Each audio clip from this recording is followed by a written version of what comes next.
నమస్తే. ప్రస్తుతం మనతో పాటు అడ్వకేట్ రామారావు ఇమ్మనేని ఉన్నారు. ఆయనతో మాట్లాడదాం. నమస్తే సార్. నమస్తే. సార్ ఇప్పుడు కొత్తగా ఏదో చట్టం వచ్చింది. అది విదేశీ పెట్టుబడులకు సంబంధించి అని జెప్పేసి అంటున్నారు. అసలు అంటే మీ టర్మ్స్ ప్రకారం ఈ విదేశీ పెట్టుబడులకు సంబంధించి ఏంటి సార్ విశేషాలు?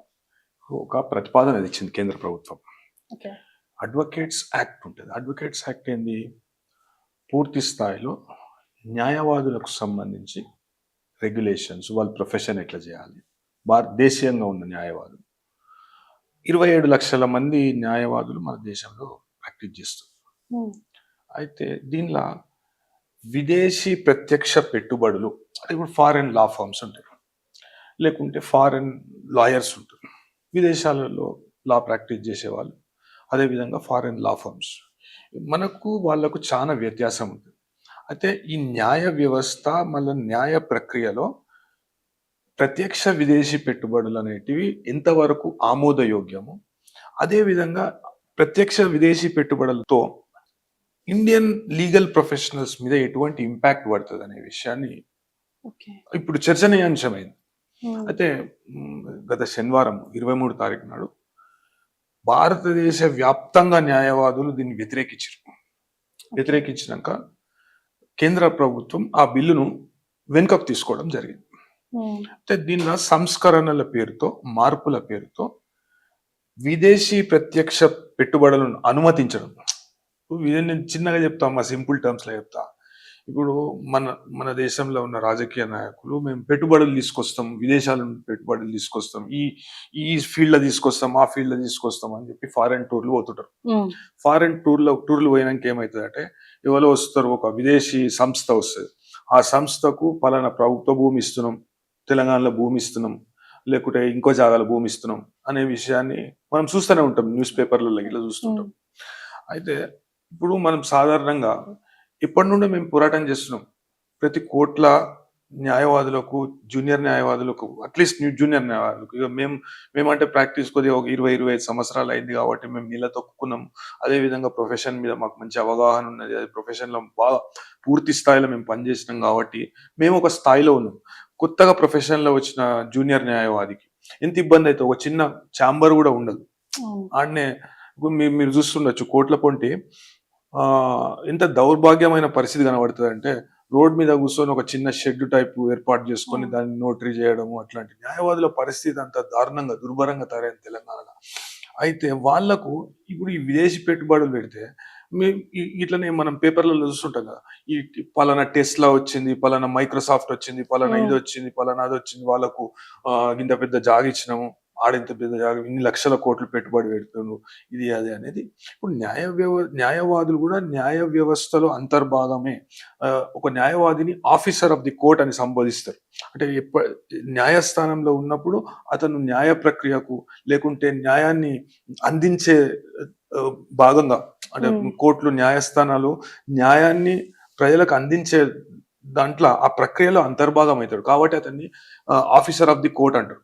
అయితే ఇప్పుడు పెద్ద పెద్ద సంస్థలు, బహుళ జాతి సంస్థలు, వాణిజ్య సంస్థలు అనేటివి మొత్తం మనకు వెస్ట్ లో చూస్తాం.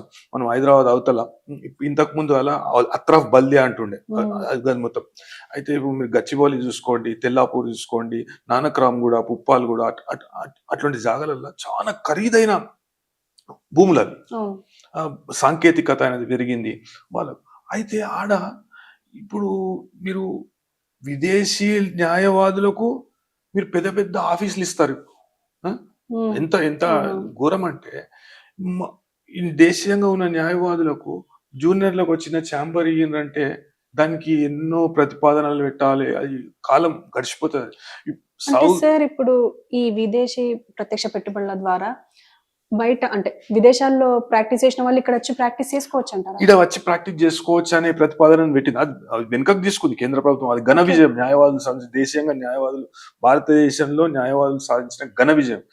దాన్ని వ్యతిరేకించారు, దానికి నిరసన ప్రదర్శనలు చేసిండ్రు. దేశవ్యాప్తంగా మాకు ఇట్లాంటి చట్టం వద్దు, అదేవిధంగా రాజకీయ జోక్యం న్యాయ ప్రక్రియలో, లేకుంటే న్యాయవాదుల అంతర్గత విషయాలలో, ఇప్పుడు ఒక న్యాయవాదిని ఇప్పుడు నామినేషన్ చేస్తామని ఒక 3 మెంబర్స్ ను కేంద్ర ప్రభుత్వం నుండి ఈ 27 లక్షల, మన దేశంలో 27 లక్షలు, ఇప్పుడు తెలంగాణలో దగ్గరగా 40,000 మంది న్యాయవాదులు ఉన్నారు. దానిలో కొంతమంది నాన్ ప్రాక్టీసింగ్ ఉండవచ్చు, కానీ ఎక్కువ శాతం ప్రాక్టీస్ చేస్తున్నారు. ఎటువంటి ప్రాక్టీస్ అయినా కావచ్చు, రోజు కోర్టు ప్రత్యక్షంగా పోవచ్చు, లేకుంటే ఈ వృత్తి మీద ఆధారపడి వాళ్ళ జీవనం కొనసాగించవచ్చు. అయితే ఇటువంటి వాళ్ళ మీద చాలా సీరియస్ ఇంపాక్ట్ పడుతుంది. ఇంకొకటి మనకు భాష. ఇప్పుడు భాష అనేది నేటివ్ స్పీకర్ ఎట్లయితే మాట్లాడతారు, ఒక చిన్న పర్సన్, ఇప్పుడు మన ఇంట్లో కూడా పిల్లలకు చిన్నప్పటి నుండి ఏ భాష నేర్పిస్తే అదే భాషలో వాళ్ళు మాట్లాడతారు. అదే విధంగా దానిలో అంతరం ఉంటది. మనకు దౌర్భాగ్యం అనొచ్చు, ఇప్పటికి కూడా మనకు అధికారికంగా మనం ఇంగ్లీష్ భాషనే మనము పరిగణలోకి తీసుకుంటాం. చట్టాలు కూడా ఉన్నాయి దానికి, ఇంగ్లీష్ కాకుండా. అయితే సౌత్ ఇండియాలో ఉండే, దక్షిణ భారతదేశంలో ఉండే న్యాయవాదులు వాళ్ళకి ఏమి ఇబ్బంది అవుతుంది అంటే, వాళ్ళు ఉత్తర భారతంలో ఎక్కువగా హిందీ ఉపయోగిస్తారు. అయితే కొన్ని ఇప్పుడు చట్టాలు అధికారిక భాష మేము హిందీ చేస్తామని కొన్ని చట్టాలు హిందీలో తీసుకొస్తారు. అయితే అక్కడ పోయి ప్రాక్టీస్ చేసుకొని వాళ్ళు ఇబ్బంది అవుతుంది. అదేవిధంగా దక్షిణ భారతదేశంకు ఉత్తర భారతదేశం నుంచి న్యాయమూర్తులు కానీ న్యాయవాదులు వస్తే వాళ్ళకు ఈ లాంగ్వేజ్ ప్రాబ్లం అనేది ఏర్పడుతుంది. ఇప్పుడు ఈడ తీసుకొచ్చి అందరికంటే బాగా ఇంగ్లీష్ బాగా మాట్లాడగలుగుతాడు అంటే విదేశాల నుండి వచ్చిన వ్యక్తి బాగా మాట్లాడతాడు. అయితే వీళ్ళకు ఉపాధి అనేది కరువు అయిపోతుంది. వృత్తిపరంగా ఎన్నో ఇబ్బందులు ఎదుర్కోవాల్సి వస్తుంది. అంటే నేటివ్ ఉన్న వాళ్ళకు ఇప్పుడు మీరు ఫారిన్, ఇప్పుడు వాళ్ళ మాతృభాష, వాళ్ళ మాతృభాష అన్నప్పుడు అది ఆబ్వియస్. జనరల్ గా మాతృభాషలో ఇంగ్లీష్ లో వాళ్ళే మనకంటే మంచిగా మాట్లాడగలుగుతారు. అయితే ఇంకొకటి ఏంటంటే, వాళ్ళ భాషాపరంగా డైలెక్ట్ కానీ యాక్సెంట్ కానీ కొద్దిగా వేరే ఉంటది. అది అర్థం చేసుకోవడం, లేకుంటే వాళ్లకు ఇట్లాంటి రాయితీలు ఇవ్వడం అనేది ఈ చట్టం అమల్లోకి వస్తే ప్రభుత్వాలు ఇంప్లిమెంట్ చేస్తాయి. ఇప్పుడు వెస్ట్ లో ఉన్న మొత్తం సాంకేతిక సంస్థలు, లేకుంటే బహుళ వాణిజ్య సంస్థలు అన్నిటివి ఇప్పుడు మనం వెస్ట్ లో, బెంగళూరు తర్వాత మనదే సాఫ్ట్వేర్ కి పెద్ద ఒక హబ్ అనేది అయింది, హైదరాబాద్ అనేది. అయితే ఇప్పుడు దానికి సంబంధించిన లిటిగేషన్ అనేది ఆబ్వియస్లీ చాలా పెద్దగా ఉంటుంది. లిటిగేషన్ ఇప్పుడు ఒక దేశీయంగా న్యాయవాదికి వచ్చే ఆ కేసులను పూర్తి స్థాయిలో బహుళ జాతి న్యాయవాద సంస్థలు కానీ వాళ్ళు ఆడ పర్మిషన్ ఉన్నది. మనం ఇప్పుడు ఒక న్యాయవాది అడ్వర్టైజ్మెంట్ చేసుకోలేడు, ఆడ పర్మిషన్ ఉన్నది. ఇప్పుడు నువ్వు ఫారిన్ డైరెక్ట్ ఇన్వెస్ట్మెంట్ అమల్లోకి వస్తే వాళ్ళు పెద్ద పెద్ద యాడ్లు, బిల్ బోర్డులు పెట్టుకుంటారు. వాళ్ళతో మేము అంటే కాంపిటీషన్ అనేది ఉండదు. ఇక పూర్తి స్థాయిలో న్యాయ వ్యవస్థ అనేది వాళ్ళ చేతిలోకి వెళ్ళిపోతుంది. అంటే న్యాయవాద వృత్తి అనేది మొత్తం వాళ్ళ చేతిలోకి వెళ్ళిపోతుంది. అయితే దేశీయంగా ఇప్పుడు న్యాయవాది చేతికి, జూనియర్ న్యాయవాది చేతికి లేవిడి చిప్పిస్తారు. ఇక రోడ్డు మీద, ఫుట్పాత్ మీద కూర్చోవాలి. అంత అన్యాయమైన చట్టాన్ని ప్రతిపాదన చేస్తే పూర్తి స్థాయిలో దాని వ్యతిరేకత ఎదురైనాక మీరు రాజకీయ జోక్యం ఏంది, అదేవిధంగా ప్రభుత్వాల జోక్యం ఏంది, న్యాయ వ్యవస్థలో మన ఇండిపెండెంట్ జ్యుడిషియరీ అనేది స్వయం ప్రతిపత్తి కలిగినది మన భారతదేశంలో. అదే ఇవన్నిటిని మా ప్రమేయం దీంట్లో ఉండాలి, కేంద్ర ప్రభుత్వ జోక్యం మాకు ఉండాలి, న్యాయవాదులను కూడా మేమే నియంత్రించాలనే ఒక ధోరణితో కేంద్ర ప్రభుత్వం ఈ చట్టం తీసుకొచ్చింది. ఈ చట్టాన్ని తీవ్రంగా వ్యతిరేకించినాక న్యాయవాదులు పూర్తి స్థాయిలో మొత్తం భారతదేశం వ్యాప్తంగా వాళ్ళు నిరసన ప్రదర్శనలు చేసిండ్రు. అదేవిధంగా మేము ఈ కోర్టులను బహిష్కరిస్తాము, మా విధులను బహిష్కరిస్తాము, మేము సహకరించాము, ఈ చట్టాన్ని మా మీద రుద్దే ప్రయత్నం మీరు చేయకూడదు అని చెప్పడంతో ఆ చట్టాన్ని గత నెల 23 తారీఖున కేంద్ర ప్రభుత్వం వాపస్ తీసుకోవడం జరిగింది. సార్, ఒకవేళ ఈ న్యాయ చట్టాన్ని ప్రభుత్వం ఆధీనంలోకి తీసుకుంటే ఏమవుతుంది సార్? అంటే ఖచ్చితంగా అది కరెక్ట్ అయిన పద్ధతి కాదు, తీసుకుంటే మాత్రం ఏం జరిగే అవకాశం ఉంటుందంట? ఇప్పుడు మెడికల్ కౌన్సిల్ ఆఫ్ ఇండియా ఉంది. అదేంటి? రెగ్యులేటరీ బాడీ, వైద్యులకు సంబంధించి, వైద్య వృత్తికి సంబంధించి రెగ్యులేటరీ బాడీ. అయితే మెడికల్ కౌన్సిల్ ఆఫ్ ఇండియాలో ఇట్లాంటి పరిస్థితి మెడికల్ కౌన్సిల్ ఆఫ్ ఇండియాలో కూడా ఉత్పన్నమైంది. అయితే సుప్రీంకోర్టు ఏం చేసిందంటే, మన దేశానికి చెందిన అత్యున్నత న్యాయస్థానం ఏం చేసిందంటే ఒక బోర్డు అనేది పెట్టింది. ఆ బోర్డుకి కొన్ని పవర్స్ అనేటివి ఇవ్వడం జరిగింది. ఈ వైద్య విద్యకు సంబంధించి అంటే సూత్రాల ప్రకారం, ప్రామాణికాల ప్రకారం ఈ వైద్య విద్య లేకుంటే వైద్య సేవలు అనేటివి మన దేశంలో అందుతున్నాయా? ఈ వృత్తిలో అంటే తప్పుదారులలో, అడ్డదారులలో ఎవరైనా ప్రవేశిస్తుర్రా? ఇప్పుడు కొన్ని కాలేజెస్ ఉంటాయి, మెడికల్ కాలేజెస్. మెడికల్ కాలేజెస్లో ఏమవుతుందంటే కొన్ని కండిషన్స్ ఉంటాయి. ఇప్పుడు ఎట్లా అంటే ఒక మెడికల్ కాలేజ్కి ఒక హాస్పిటల్ ఉండాలి, కొంతమంది ఇన్పేషెంట్లు ఉండాలి, అదేవిధంగా వాళ్ళకు ప్రాక్టికల్స్ ఉండాలి. ఇట్లాంటి నామ్స్ అనేటివి మెడికల్ కౌన్సిల్ ఆఫ్ ఇండియా అనేది చేస్తుంది. అదేవిధంగా బార్ కౌన్సిల్ ఆఫ్ ఇండియా అనేది న్యాయవాద వృత్తి, మన దేశంలో ఉన్న న్యాయవాద వృత్తి మీద పూర్తి శాతం అధికారాలు కలిగి ఉంటాయి. న్యాయ మంత్రిత్వ శాఖ ఉంటుంది. న్యాయ మంత్రిత్వ శాఖ ఏ మేరకు పనిచేస్తుంది? అపాయింట్మెంట్స్. అయితే ఈ న్యాయవాదులు మన కోర్టులు, ఉన్నత న్యాయస్థానము చేసిన సూచనలు లేకుంటే ఒక ఫార్ములేషన్ కానీ బీసీఐ అనే బాడీ దీన్ని రెగ్యులేట్ న్యాయ మన వ్యవస్థను లేకుంటే న్యాయ ప్రక్రియ జరిపే భాగంలో ఈ న్యాయవాదులకు సంబంధించిన అంశాలను నిర్ణయం తీసుకునే అధికారం బీసీఐకి ఉంటుంది. Bar council of India, that is the apex regulatory body. Bar council of ఇండియాలో మేము ప్రత్యక్షంగా జోక్యం చేసుకుంటాము అనే ప్రతిపాదన పెట్టింది కేంద్ర ప్రభుత్వం. మా తరఫు నుండి కొంతమందిని పెడతాము దాంట్లో. ఇప్పుడు మినిస్ట్రీ ఆఫ్ లా అఫైర్స్ ఉన్నది మనకు. ఇప్పుడు దీనిలో ఇది మా స్వేచ్ఛకు భంగం కలిగించే విధంగా ఉన్నది, మా వృత్తికి భంగం కలిగించే విధంగా ఉన్నది అని చెప్తూ దాన్ని కూడా నిరసించింది.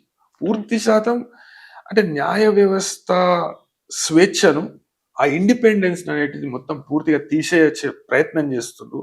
ఇట్లాంటి ప్రతిపాదనలు చేసి అమెండ్మెంట్స్ అయితే మాకు చాలా ఇబ్బందికరంగా ఉంటుంది. న్యాయవాదుల వృత్తిపరంగా ఇప్పుడు మిస్కాండక్ట్ అంటారు, ప్రొఫెషనల్ మిస్కాండక్ట్. వైద్య రంగంలో కూడా ఒక ప్రొఫెషనల్, ఒక వైద్యుడు మిస్కండక్ట్ కు పాల్పడ్డాడు. మిస్కండక్ట్ పాల్పడితే అది సాంకేతిక అంశం. పాల్పడ్డా పాల్పడలేదా అని చూసే అధికారం లేకుంటే చూసే అనుభవం ఎవరికి ఉంటుంది? మెడికల్ కౌన్సిల్ ఆఫ్ ఇండియాకి ఉంటుంది. అండ్ వైద్యులకే ఉంటుంది. వాళ్ళు కూడా డాక్టర్స్ ఏమవుతారంటే కొన్ని స్పెషాలిటీ కేర్ వాళ్ళు తీసుకుంటూ, లేకుంటే కొన్ని అకాడమిక్ గా కానీ, థియరిటికల్ కానీ, ప్రాక్టికల్ గా కానీ వాళ్ళకి ఇమ్మెన్స్ నాలెడ్జ్ అనేది ఉన్నది కాబట్టి వాళ్ళను ఆ గవర్నింగ్ బాడీలో సభ్యులుగా లేకుంటే చైర్మన్ గా అపాయింట్ చేయడం జరుగుతుంది. Same principle applies here. ఇప్పుడు ఒక న్యాయవాద వృత్తి అనేది ఎట్లుంటుందంటే, న్యాయశాస్త్రం చదివిన వాళ్ళు అందరూ న్యాయవాదులు కాదు. అదేవిధంగా ఇప్పుడు యాక్టివ్గా ఒక జస్టిస్ స్థానంలో కూర్చున్న వాళ్ళు అని వాళ్ళకు అపారమైన అనుభవం ఉంటుంది. ఇప్పుడు రిటైర్డ్ జడ్జెస్ కానీ, లేకుంటే సిట్టింగ్ జడ్జెస్ కానీ, కొంతమంది ఏంటంటే న్యాయశాస్త్రం అభ్యసించి న్యాయవాద వృత్తిని చేపట్టి దానిలో ఒక సంవత్సరాల కొద్దీ 20 సంవత్సరాలు 30 సంవత్సరాలు అట్లా బాగా అనుభవం గడించిన వాళ్ళు జడ్జిలుగా ఎన్నుకోబడతారు. అదేవిధంగా బార్ కౌన్సిల్లో కూడా ప్రతిష్టాత్మకంగా కొంతమంది మెంబర్స్ వాళ్ళకు రెప్యూటెడ్ పొజిషన్స్ ఉంటాయి బార్లో. వాళ్లకు న్యాయశాస్త్రం మీద పూర్తిగా అవగాహన ఉంటుంది. ఇది సాంకేతిక అంశం.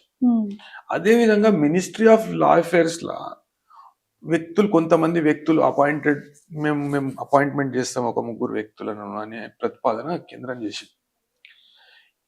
న్యాయశాస్త్రం చదివి ఉన్న వ్యక్తిని కూడా అపాయింట్ చేసే అధికారం వాళ్ళకు ఉంటుంది. ఆయన ఎప్పుడు ప్రాక్టీస్ చేయడు, న్యాయశాస్త్రం చదువుతాడు, లేకుంటే ఆయన వేరే వృత్తి న్యాయ విద్యను అభ్యసించినా గానీ ఆయన ఎప్పుడు ప్రాక్టీస్ అనేది చేయడు. కానీ మేబీ రాజకీయంలో ఉండొచ్చు, రాజకీయ కారణాల వల్ల అట్లాంటి వాళ్ళని తెచ్చి మా నెత్తి మీద పెడితే వాళ్ళు ఎటువంటి అంటే కరెక్టా కాదా అనే నిర్ణయం తీసుకునడంలో వాళ్ళు కీలక పాత్ర పోషిస్తారు. అసలు వాళ్ళ చేతిలో మా తలకాయ పెట్టినట్టయితే. ఇప్పుడు వాస్తవంగా రాజకీయ జోక్యం అనేది మన రాజ్యాంగం ప్రకారం ఇట్ ఈస్ నాట్ పర్మిసబుల్. అవును. ఇండిపెండెంట్ జ్యుడిషియరీ అంటాం. న్యాయవాదులను బార్ కౌన్సిల్ ఆఫ్ ఇండియాకి వదిలేయండి, మీరు జోక్యం చేసుకోకండి. ఆ న్యాయవాది మిస్కాండక్ట్ చేసినప్పుడు అది సొసైటీ ఎట్ లార్జ్ కు మిస్కాండక్ట్ అనిపించినప్పుడు న్యాయ వ్యవస్థ ఉన్నది, న్యాయ వ్యవస్థ జోక్యం చేసుకుంటుంది. అది ఇటువంటి అంశాలన్నీ న్యాయవాద వృత్తికి వ్యతిరేకంగా ఉన్నాయి కాబట్టి మేమందరం సంఘటితంగా దీని మీద పోరాటం చేసినాం. చిన్న చిన్న విషయాలు, ఇప్పుడు మన కోట్ల బేసిక్ మౌలిక సదుపాయాలు లేవు, కొన్ని కోట్లలో చూస్తే మౌలిక సదుపాయాలు లేవు. అదేవిధంగా సత్వర న్యాయం అంటాం, సత్వర న్యాయం ఏడందుతుంది, ఏడ కూడా అంతలేదు. ఇట్లాంటి విషయాల మీద ప్రభుత్వాలు ఫోకస్ చేస్తే మంచిగా ఉంటుంది. ఇప్పుడు మనకు ఫ్యామిలీ కోర్ట్స్ ఉంటాయి, ఈ మధ్యలో ఫ్యామిలీ కోర్ట్స్ కు వచ్చే వాళ్ళ సంఖ్య ఎక్కువైపోతుంది, అవి వివిధ కారణాల వల్ల. అయితే ఆడ మీకు మౌలిక సదుపాయాలు అనేటువంటి ఒక బ్రెస్ట్ ఫీడింగ్ రూమ్ అనేది ఉండదు. చిన్న చిన్న పిల్లలను తీసుకొని వస్తారు, ఎండల వాళ్ళకు ఎయిర్ కండిషనింగ్ సిస్టమ్ ఉండదు, సరైన వాటర్ నీళ్ళు మంచి తాగునీరు ఉంటుందా అంటే అది కూడా ఉండదు. అదేవిధంగా వాళ్ళను గంటలు గంటలు ఆడ కుర్చీలలో కూర్చోబెట్టడం జరుగుతుంది. దాన్ని మనం సాంకేతికతను ఇప్పుడు హైకోర్టు మనకు ఆన్లైన్ ఎట్లయితే చేసినామో అదేవిధంగా కింది కోర్టులలో కూడా ఎస్పెషల్లీ ఫ్యామిలీ కోర్ట్స్లో చేస్తే మంచిగా ఉంటుంది. ఇటువంటి మార్పులు మనం తీసుకురావాలి సమాజంలో. మనం ఇటువంటి మార్పులు తీసుకొస్తే ప్రతి ఒక్కళ్ళకు న్యాయం, సత్వర న్యాయం అనేది అందే అవకాశం ఉంటుంది. సో ఫైనల్ గా మీరు చెప్పాలనుకుంటున్నది ఏంటంటే ఈ ప్రత్యక్ష పెట్టుబడులు ఏవైతే ఉన్నాయో ఖచ్చితంగా న్యాయ వ్యవస్థకు, అంటే భారతీయ న్యాయ వ్యవస్థకు ముప్పే అంటారు. 100% ముప్పే.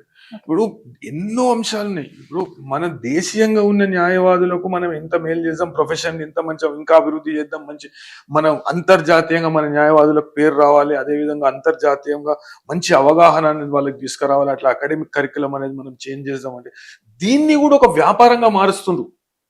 ఓకే, ఇప్పుడు విదేశీ ప్రత్యక్ష పెట్టుబడులు న్యాయ వ్యవస్థలో పెడితే ఇది ఒక వ్యాపారం అవుతుంది, nothing less than a business. ఈడ కూడా ఆ కాంపిటీషన్ ని తట్టుకోగలుగుతారా మన దేశీయంగా ఉన్న న్యాయవాదులు? తట్టుకోలేని కారణంగా వాళ్ళ ఉపాధి కోల్పోతారు. ఉపాధి మీద దెబ్బ పడుతుంది, దేశ సమగ్రత మీద దెబ్బ పడుతుంది, మన అంతర్గత విషయాల మీద. ఇదైతే ఇంకొకటి సుప్రీంకోర్టు పదే చెప్పింది, విదేశాలలో న్యాయవాద వృత్తిని చేపట్టిన వాళ్ళు లేకుంటే విదేశాలలో క్వాలిఫై అయిన న్యాయవాదులు ఈడ పూర్తి స్థాయిలో ప్రాక్టీస్ చేయడానికి అర్హులు కాదు అనే విషయాన్ని చెప్పినాక కూడా ఆ జడ్జిమెంట్ ఫోర్స్ లో ఉన్నాక ఇట్లాంటి బిల్లు తీసుకురావడం అనేది భారతదేశ వ్యాప్తంగా వ్యతిరేకతకు కారణమైంది. ఏ ఒక్క న్యాయవాది కూడా ఒప్పుకోరు. ఇప్పుడు మన దగ్గర నేను చెప్తాను 317 అంటే అబ్సెంట్ పిటిషన్. ఆ అబ్సెంట్ పిటిషన్ కూడా వేయకుండా ఇప్పుడు చిన్నప్పుడు ఒక పెప్పర్మెంట్లు అమ్ముతుండే, విదేశీ సంస్థలు ఒక పెప్పర్మెంట్ తయారు చేసి పెప్పర్మెంట్ అమ్ముతుండే. మన కాడ దేశీయంగా అమ్మేది ఎంత ఉంటుంది, ₹1 ఉంటుంది, వాడు 10 పైసలకు అమ్ముతాడు. దాన్ని ఆ ఫార్ములాను ఈడ చేసే అవకాశం ఉంటుంది. ఎందుకంటే పుక్కానికి ఎకరాల జాగిస్తారు, వాళ్ళు చేసుకున్న ఇన్ఫ్రాస్ట్రక్చర్. ఇప్పుడు మీరు కూడా ఒక 2-3 న్యాయవాదుల కార్యాలయాలకు పోతే ఆడ ఉన్న అంబియన్స్ ను కానీ ఆడ ఉన్న అట్మాస్ఫియర్ ని చూసి కూడా కొద్ది శాతం మీరు ఇంప్రెస్ అవుతారు.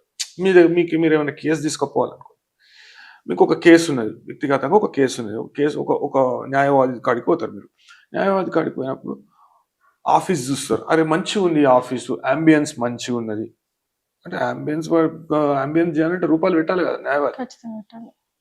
మళ్ళీ పెట్టినప్పుడు ఆడ అంబియన్స్ ఎట్లుంటుంది మీరు ఊహించుకోండి. ఒక సాఫ్ట్వేర్ కంపెనీ స్థాయిలో, కార్పొరేట్ ఆఫీస్ స్థాయిలో ఉంటుంది. మళ్ళా మీకు అన్ని రీజన్స్తో బహుళ జాతి సంస్థలన్నీ ఉన్న కాడనే ఆడ పుక్కానికి పెద్ద జాగిస్తారు ఇళ్ళకు. ఆ లెవెల్ కాడికి పోతారు, వాళ్ళ దగ్గరికి వెళ్తారు, పక్కనే ఉంటారు కాబట్టి. పక్కనే ఉంటారు కాబట్టి మళ్ళా అదే అదే అదే యాడ్స్ ఇస్తారు కాబట్టి ఇంకా యాడ్స్ ఇస్తారు. అదే వాళ్ళకు వాళ్ళ మాతృ సంస్థలు ఉన్న దేశం నుండే వాళ్ళు వస్తారు. అదొకటి ఉంటది, ఒక ఫెసిలిటీ అయిపోతుంది. ఫెసిలిటీ అయిపోతుంది. ఆడ ఒప్పందాలు వాళ్ళ చేసుకుంటారు, దేశం బయట కాబట్టి. దేశంలో ఒప్పందాలు చేసుకుంటారు. మేము మా కాడనే చేయాలి, మా కాడనే వేయాలి, మీ కేసులన్నీ మా కాడనే వేయాలని ఒప్పందం చేసుకుంటారు. పాసిబిలిటీ ఉంది. అదే అవుతుంది. ఈడ ఫారిన్ డైరెక్ట్ ఇన్వెస్ట్మెంట్ మీరు ప్రత్యక్షంగా అనుమతిస్తున్నారు. అనుమతిస్తే ఆడ ఈడికి వచ్చి పెడతాడు. మా దేశంలో మేము అగ్రిమెంట్ చేసుకున్నాము, అంతే. మీ దేశంలో ఎట్లా పెట్టుబడి పెట్టమని సాఫ్ట్వేర్ కంపెనీని ఎట్లయితే పిలిచినావో నన్ను కూడా అట్లనే పిలిచినావా. నేను పెట్టుబడి పెట్టినా, నేను వ్యాపారం చేస్తున్నా, అంతే. అప్పుడు దేశీయంగా ఉన్న న్యాయవాదులు ఏడుకోవాలి, వృత్తిని నమ్ముకొని ఉన్న 27 లక్షల మంది ఏడుకోవాలి. ఆ విషయాన్ని ఆలోచించకుండా ఒక హార్ష్ నిర్ణయం తీసుకొని ఇప్పుడు చట్టాలను సరిగా అవగాహన లేకుండా చేసిర్రా, మరి ఎందుకు చేసిండ్రు? ఇప్పుడు మన న్యాయవాద వ్యవస్థలో బయట పెట్టుబడులు పెట్టాలనే అవసరం ఏమున్నది? ఇప్పుడు రెవెన్యూ ఎంత జనరేట్ చేశారు, ప్రతి ఒక్క స్టాంప్. ఇప్పుడు న్యాయవాదుల సంక్షేమం కొరకు ఏ ప్రభుత్వం అన్న మాట్లాడిందా? కోవిడ్ సమయంలో మేమందరం కలిసి సాటి న్యాయవాదులకు సేవ చేసినాం. అదే విధంగా మాకు మేము ప్రొఫెషనల్ ఎంతో డిఫరెన్స్ డిస్టర్బెన్సెస్ వచ్చినా కానీ మేము చేసుకున్నామంటే మేము చేసుకున్నాం. అప్పట్లో ఉన్న ప్రభుత్వం ఒక 100 కోట్ల రూపాయల నిధి ఇచ్చింది. అంటే న్యాయవాదుల సంక్షేమం కొరకు ప్రభుత్వాలు, రాష్ట్ర ప్రభుత్వాలు కానీ కేంద్ర ప్రభుత్వం కూడా ఆలోచన చేస్తలేదు. దాన్ని ఒక వ్యాపారంగా మార్చే ఆలోచనలో ఉంది. అది తప్పు. సో ఇప్పుడు ఈ ఆలోచన తీసుకొచ్చింది కేంద్ర ప్రభుత్వం. మరి ఇప్పుడు ఇది ఆపే అవకాశం ఏమైనా ఉంది అంటారా? అంటే ప్రస్తుతం ఉంది అన్నారు, వెనకకి తీసుకుంది. మళ్ళీ తీసుకొస్తే పునరావృతం అయితే ఇక మొత్తం పూర్తి స్థాయిలో వ్యతిరేకిస్తారు. అడ్వకేట్లు అందరూ సంఘటితంగా ఉండి పోరాటం చేస్తారు. మేము చేసినాం పోరాటం. అదే విధంగా వేరే వేరే రాష్ట్రాలలో ఢిల్లీ బార్ అసోసియేషన్ అయితే నెల రోజులు వాళ్ళు అబ్స్టైన్ చేసిరు, వర్క్ అబ్స్టైన్ చేసిండ్రు, ప్రొటెస్ట్లు చేసిండ్రు. దానికి దిగి వచ్చింది కేంద్ర ప్రభుత్వం. విదేశీ ప్రత్యక్ష పెట్టుబడులు దేశ సమగ్రతకు భంగం వాటిల్లుతుంది. దేశంలో ఇప్పుడు మన దగ్గర ఉన్న అమల్లో ఉన్న చట్టాలు కానీ లేకుంటే ఇప్పుడు మొన్నటిదాకా అన్నారు USAID ఇచ్చిండ్రు. ఇప్పుడు ట్రంప్ గారు కూడా ఒక 3-4 సార్లు ఆయన అన్నాడు, మేము మీకు ఇవ్వలేదు, $1 మిలియన్ ఇచ్చినాం, $1 మిలియన్ ఇచ్చినాం. ఇప్పుడు పూర్తి స్థాయిలో ఇక తీసుకపోయి ప్రభుత్వాన్ని అప్పచెప్పుడు అవుతుంది. ఇప్పుడు గతి లేక ఈ న్యాయవాదులు అందరూ వాళ్ళు ప్రొఫెషన్ చేసుకుంటారు, అంటే ఇండిపెండెంట్ గా ప్రొఫెషన్ చేసుకున్నారు. ఈ ప్రొఫెషన్ మీద దెబ్బ పడేటప్పటికి ఏ లా ఫామ్ దానిలో జాయిన్ కావాల్సి వస్తుంది.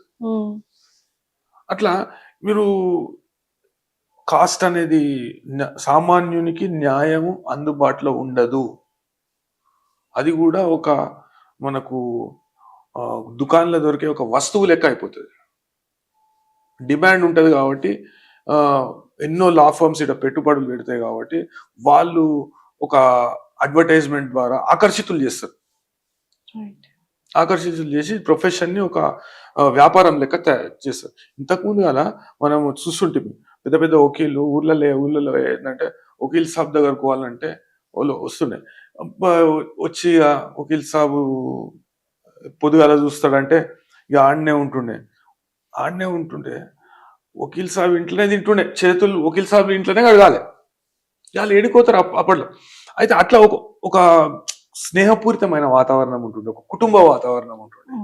అది వెళ్ళిపోయి ఇప్పుడు ఏంటంటే దాని వైపు ఆకర్షితులై ఇప్పుడు మొత్తం కార్పొరేట్ బిల్డింగ్ అవుతుంది. ఇప్పుడు కార్పొరేట్ హాస్పిటల్ ఎట్లనే అట్లా ఆ విధంగా బిల్డింగ్ అవుతుంది. న్యాయ వ్యవస్థ అనేది అందరినీ ద్రాక్ష పండు టైప్ అవుతుంది. అట్లా కానియద్దు. అది సామాన్యులకు కూడా, కక్షిదారులకు కూడా ఇబ్బంది అవుతుంది. అదేవిధంగా న్యాయవాద వృత్తి మీద తీవ్ర ప్రభావం అనేది ఉంటుంది. Okay sir, thank you very much.